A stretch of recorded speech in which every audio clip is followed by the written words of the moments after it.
بسم الله. النهاردة ان شاء الله هعمل معاكم كده وصفة للبطاطس بطريقة كريسبي ومقرمشة. ان شاء الله تابعوا معايا الوصفة هتعجبكم. قبل ما نبتدي وصفتنا، لو اول مرة بتشوفونا ما تنسوش لايك وشير وسبسكرايب للقناة وفعلوا الجرس عشان يوصلكم كل جديد، وكومنت حلو منكم. لو في اي استفسار اكتبوا في الكومنتات وهنرد عليكم. اكتبوا لنا كمان بتتابعونا من انهي بلد، وايه رايكم في وصفة النهاردة، وايه الوصفات اللي حابين نعملها معاكم.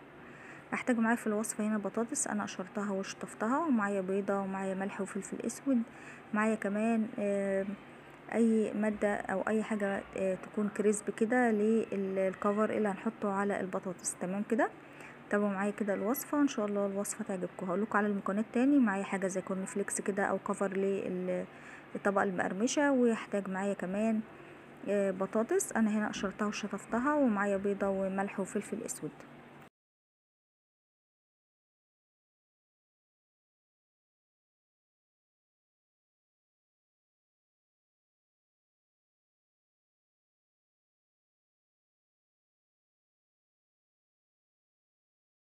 معايا كده البطاطس هبتدي اقطعها.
على النار كده هحط البطاطس واحط معاها شويه من الملح واسيبها لحد ما تتسلق سلق كامل.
ههرسها كده وهي سخنه بالكوبايه، بتبقى اسرع من الشوكه وبتديني نتيجه برضو يعني احسن في الهرس.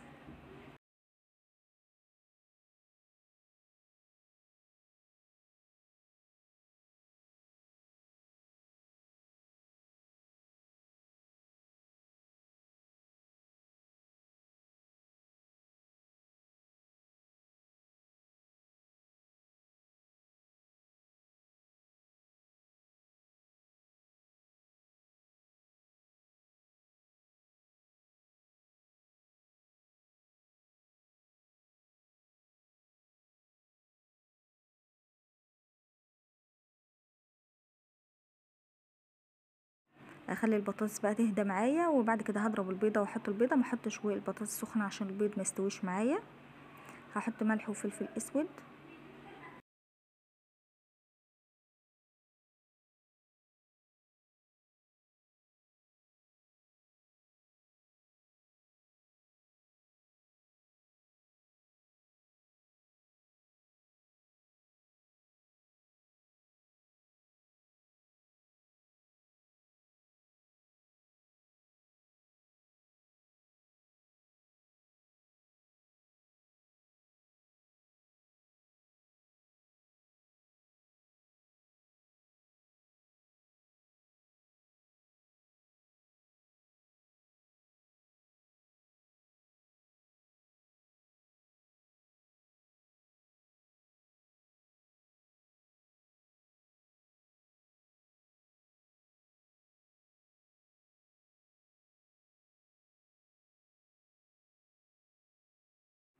هصبعها كده واحطها في الكورن فليكس ده او الحاجه المقرمشه اللي هنستعملها، الكفر اللي هنحطه عليها.